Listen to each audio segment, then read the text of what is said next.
Hi James, just making a quick video to give you some clarification on your question.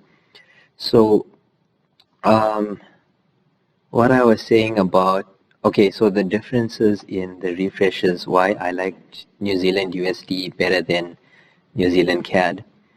If we look at both of the pairs around this time, 6 a.m. on the 29th of August, London time, we get a refresh coming in on the 4-hour for New Zealand USD as well as New Zealand CAD. So with the refresh, we traditionally want to see the initial move down by the sellers, which is called the primary. That brings price back down, and then the buyers can try to hit it. And if the buyers fail to make a higher high, then we say the sellers are going to take it down and resume their sells. So when they eventually gobble up all these buyers, that would be the on phase, and then the trend is basically back on. So now we can get our cheese sells done down to the recent low and beyond if it goes further. So going back to the refresh, refresh comes in here on New Zealand USD and here on New Zealand CAD. We can see that New Zealand USD was a lot stronger from the get-go. It reached down to where this buyer held, to where this buyer started, and then started doing its processing phase here, where the buyers are trying to take it back up, but they can't. And New Zealand CAD was much less aggressive. They actually held at SNR, and that's where the buyers were doing their attempts.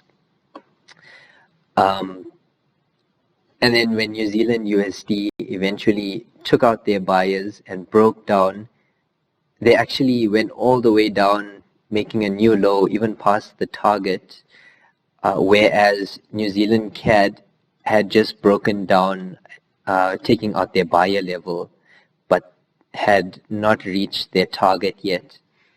That's why I was initially wanting to sell this in the morning, because this was out in the open, kind of in cheese mode.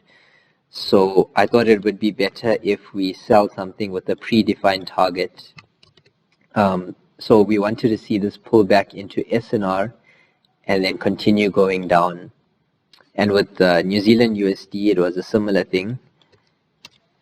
We'd want to see it pull back into its SNR and then continue its way down. We can see that New Zealand USD did pull back nicely to SNR and was respecting it, but New Zealand CAD, on the other hand, did not respect its SNR and blasted all the way back through. So that makes this break of the range look like it was actually just a probe and the range was holding. That's why people would be thinking of this more as still a potential range, whereas this is more clearly a downtrend, because anybody who was trying to buy in this area was completely taken out, and so was the recent low.